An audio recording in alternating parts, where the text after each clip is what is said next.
In this video, I'll demonstrate how I carved this red-tailed hawk portrait. To start, I printed out a reference picture, taped it to a 3/4 inch basswood blank, and used an X-Acto knife to cut around the outline and a few key features like the eye and beak. Using my scroll saw, I cut out the hawk. I'm careful not to cut all the way to the edge of the bark because I like the piece to have as much stability as possible while carving it.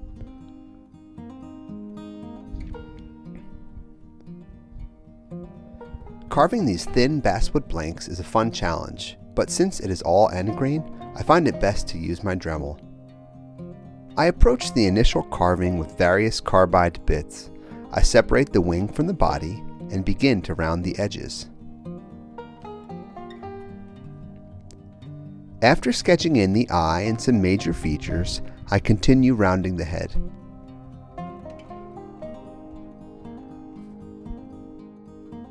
Using this carbide mace, I begin to contour the lines that I drew in to give depth to the neck and where the head meets the body.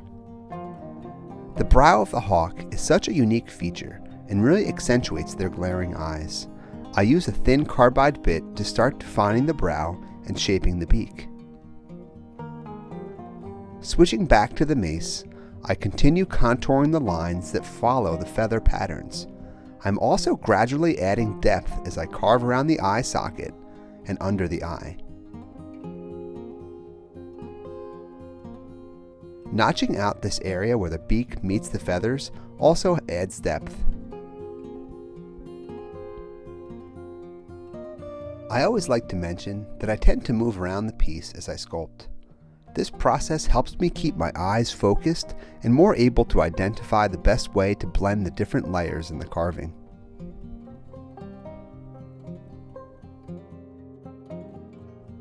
Switching to a more fine cone-shaped bit, I begin to round the eye and use an even smaller bit to undercut the brow.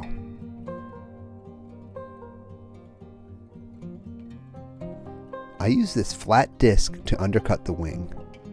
I always think this really helps make the wing pop. I just picked up this inverted cone bit and I loved using it.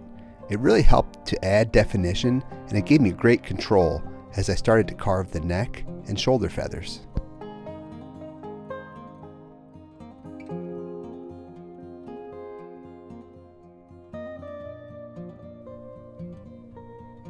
Going back to the fine cone bit, I round each feather and soften the edges so they appear more natural. I also round the beak so when the carving is viewed from a side angle, the beak appears to continue around. The flamed bit helps to further round the feathers. I undercut parts of each feather. I'm careful to keep those undercuts more sporadic so the feathers do not appear too uniform. This bit is also a great way to help add details into the feathers. After digging into the nostril, it's time to start burning.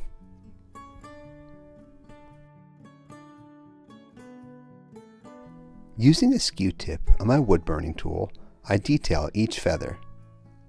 These chest feathers will be white and appear fluffy, so I'm not looking to burn too hot and create heavy lines. The wing feathers, on the other hand, will receive a heavier touch. I am careful as I add finer details to the small feathers around and under the beak. This is also a great tool to help separate the upper and lower mandibles.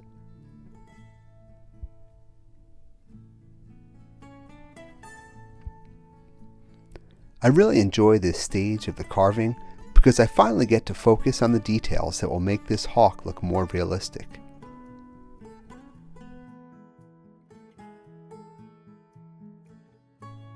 The feather patterns around a red-tailed hawk's cheek is interesting and it almost flows like hair.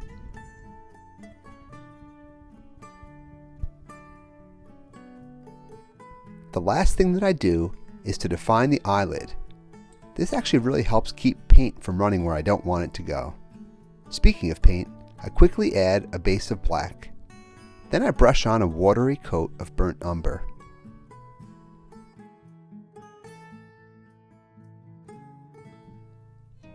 I leave some areas darker to help bring depth to where I wasn't able to carve as deep since this board is so thin. Using burnt umber, yellow ochre, and white, I create increasingly lighter washes to build up the highlights. I use the same palette to add stripes to the edges of the wing coverts.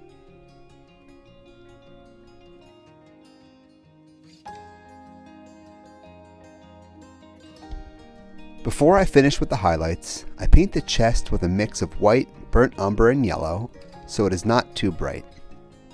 As you can see, the color is a little bit bright, but seeing how it needed another coat, I simply muddied up the mix with more brown and yellow until I'm happy with the results.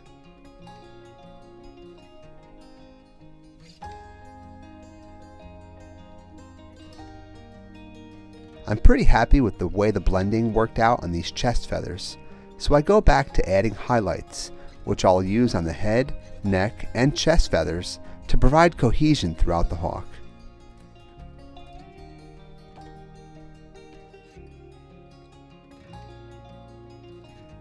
The burnt umber and yellow ochre blend well to create the streaks on the chest and belly feathers.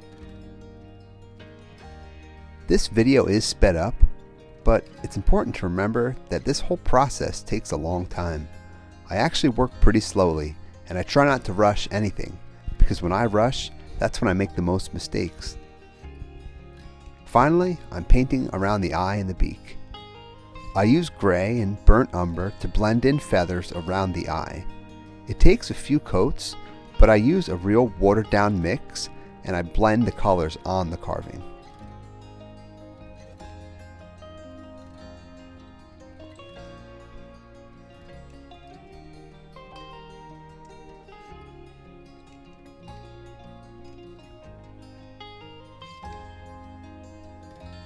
The yellow around the nostril and the mandibles is fun to add and helps bring out some of the details I carved.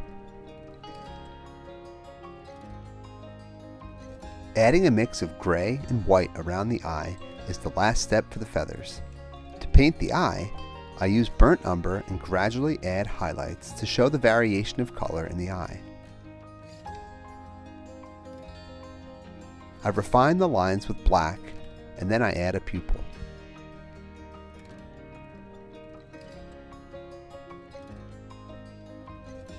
When the painting is done, I carve away the edge of the disc that I left for more stability when I was handling the carving throughout the process. Of course, I left enough on so the carving would not be too fragile. After clearing away any dust, I add a few drops of UV resin to create a glossy, more realistic eye. This was my first time adding resin to a carving, and overall I'm pretty happy with the result, but I will need to practice getting it cleaner with the application. This carving took about a month, minus a week when I was sick with the flu. I had a great time creating it, and I hope you enjoyed this video. Let me know what you think about this carving in the comments, and consider hitting subscribe. Thanks for watching.